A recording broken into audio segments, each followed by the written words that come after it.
war in Ukraine rages on. Many of you have wondered what the people of Ukraine are doing to survive and what life is really like there.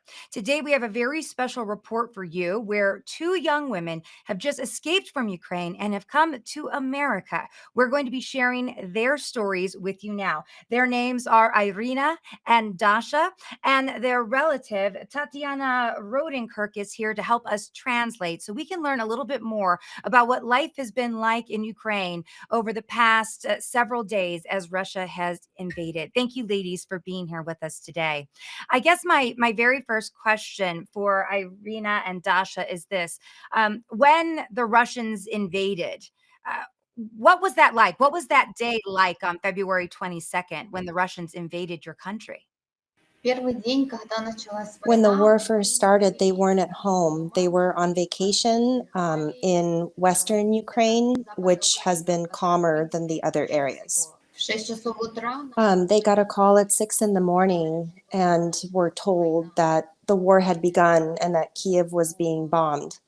And they tried to hurry and do their best to get ready and get all their things together. And they understood that the first thing they had to do was try to get some money from the bank in order to have cash for whatever was to come next. So when you were in Western Ukraine, you heard the war had started. Did you believe it at first, or were you very surprised this had happened?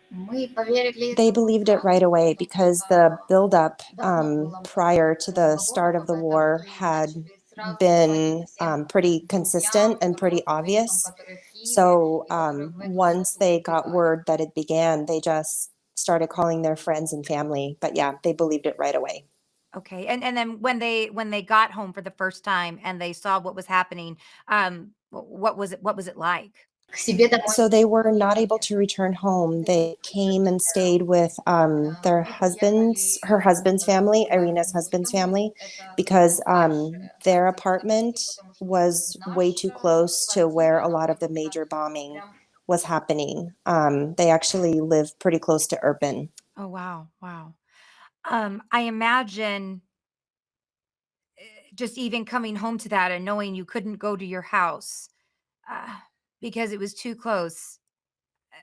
I imagine that had to be one of the most devastating moments of your life. So at first, they were just kind of in a state of panic and anxiety, and they weren't really able to feel fully what it's like to not be able to go home. And once they were with her husband's family and they were safe, is when the emotions, came out more, and they felt very sad. There was a lot of tears. In those first few days of the invasion, what was it like in Kiev at that time? In the first few days, yes, a lot of people started to, panic and leave. But within a few days more, they would return and they realized that they had to stay, they had to help, they had to support the military and the civilians that were left, and to kind of supplement what the military was doing and helping in ways that they were not able to help. So that's kind of when people started, really coming together. Here in America, the way the news kind of reported what was happening, um, we all knew it was very bad. We all knew what Russia was doing was very wrong. It seemed though that the people of Ukraine had two different schools of thought. There were those who wanted to immediately leave for safety. And then there was also this huge Ukrainian pride of those who said, I'm going to stay and I'm going to fight. Is that truly how it was? Is that what you saw as well? She said, in the first few days, yes, a lot of people started to, panic and leave. But within a few days more, they would return and they realized that they had to stay, they had to help, they had to support the military and the civilians that were left, and to kind of supplement what the military was doing and helping in ways that they were not able to help. So that's kind of when people started, really coming together. I'm curious as well, Irina, since you are married.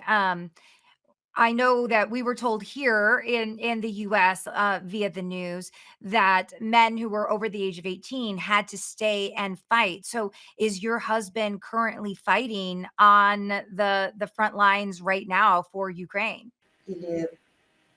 So her husband was never in the army. So he doesn't have a military background, but he is volunteering.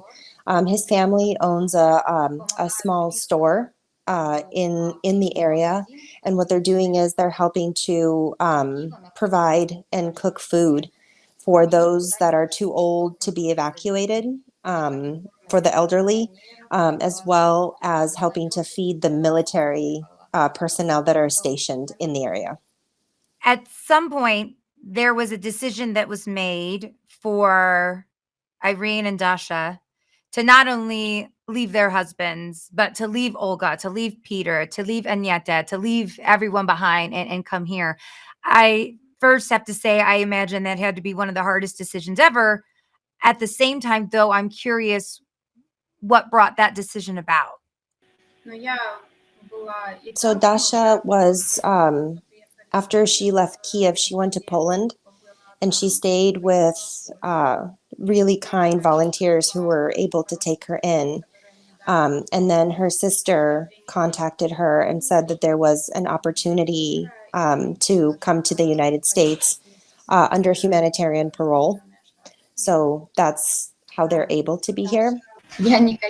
Iryna didn't really want to come, but her husband was so concerned about her safety and was just terrified that she would be harmed, and her mom as well. So they strongly, strongly urged her to get out just so she could be safe. Is it, I don't know if this will translate well, but is it bittersweet then to be here now? She's grateful to be with family who she hasn't seen and connected with in a really long time. And, you know, her family was able to come and welcome both of them very warmly. But, you know, her conscience is with her country and she feels, you know, bad for having left them. The people here in the US who've learned of your mom's story, Olga and Peter, and what she's doing to feed so many people in the village that they're at, to take care of the elderly, to take care of the people who truly can't leave. They're so inspired by your mom's story. They're so inspired by the bravery of your family. I imagine it inspires you a lot too. They're really proud of their mom. Everything that she's doing, you know, she doesn't have it easy and it's very difficult for her. It's a difficult situation and she's under a lot of stress and there's obviously a lot of emotion, and she cries quite a bit. But they're proud of everything that she's doing. And it's, you know, they're saying that it's always better for a mom to know that her kids are safe and she doesn't have to at least worry about them. And that enables her to calm down a little bit and make, you know, better decisions. So she's not quite so emotional. Where um where their mom is, Olga and Peter and Agneta, I don't fully understand where in the country that is, but I know Tatiana, your mom Mila has told me that where they're at, the Russian artillery and shells have hit very close to where they live. Um, can they tell us what it's been like as the Russian forces have gotten closer?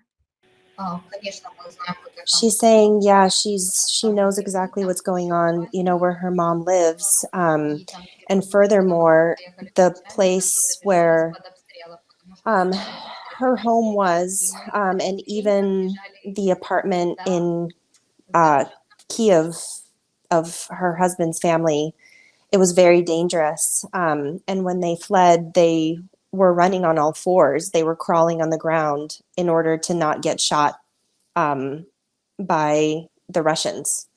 So it's dangerous where her mom is, and they themselves have also been through some really, really terrifying danger.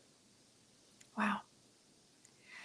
Um, so much of what Americans get to see is uh, the Ukrainian refugees going to Poland. And Dascha, you were in Poland. You said that there were amazing volunteers there who took care of you, but I also imagine that Polish border, it must have been hectic. It must have been quite a scene. When I was first leaving Kiev, I saw people that were very scared who tried to get on the evacuation train to Poland. They were sleeping in the bathrooms, they were sleeping by the bathrooms, anywhere there was room. The train went through Lvov, and the train station in Lvov, I saw thousands of people waiting, sleeping at the train station, waiting in lines for the next available train to Warsaw.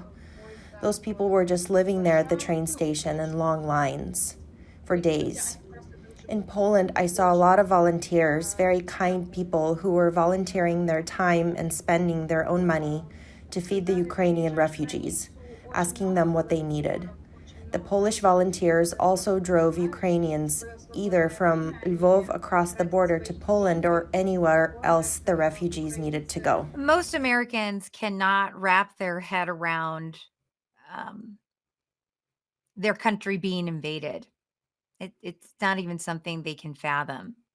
They Most Americans certainly can't imagine what it's like to do what you girls did, where you were crawling on the ground just to try not to be struck by Russian artillery.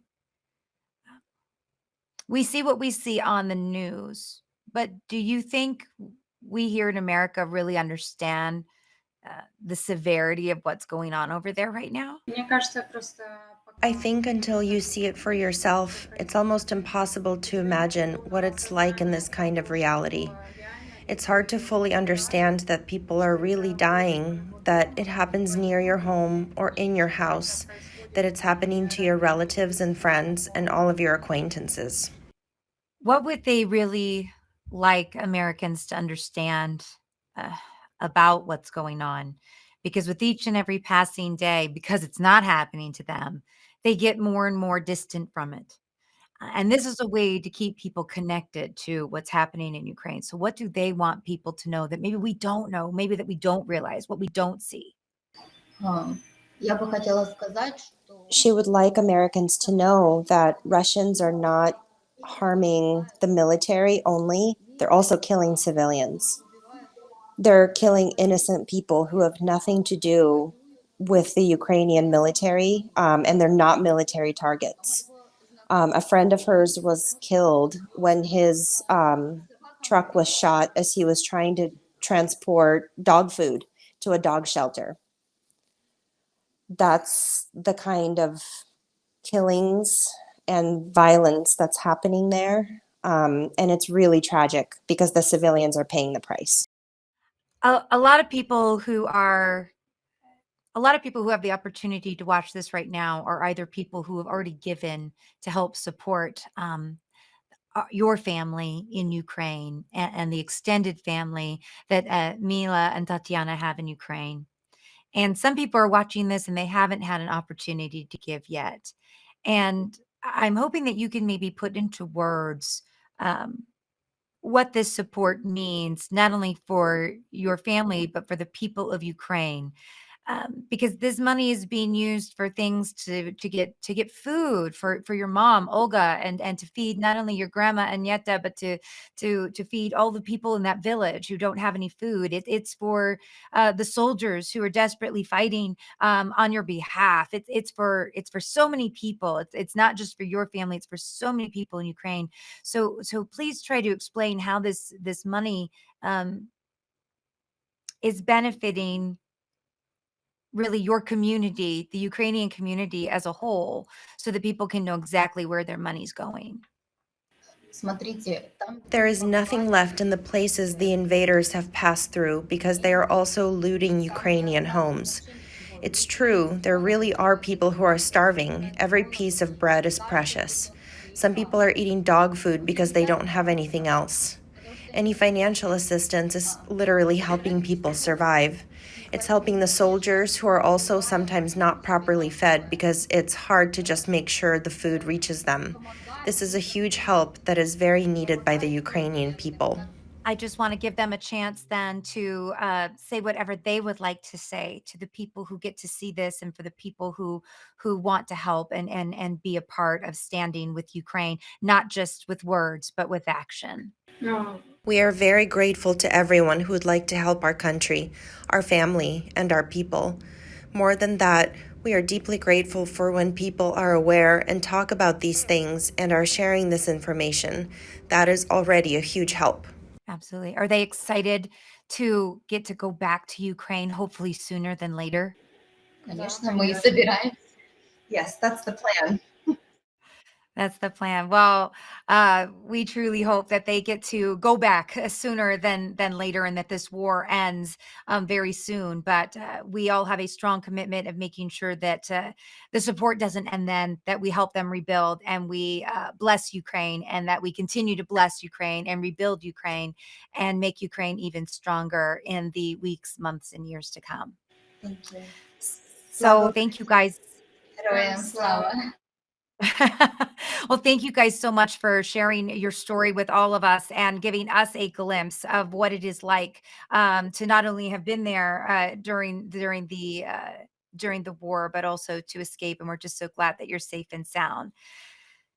Thank you guys at home as well for joining us to learn a little bit more about what our family and what the people of Ukraine are going through. We do thank you so much for your support, and we hope that you will continue to support with us, to stand with Ukraine, to support the amazing people of Kyiv, and to provide for these wonderful families that are doing everything that they can to fight for their country, to fight for their family, and to fight for their future.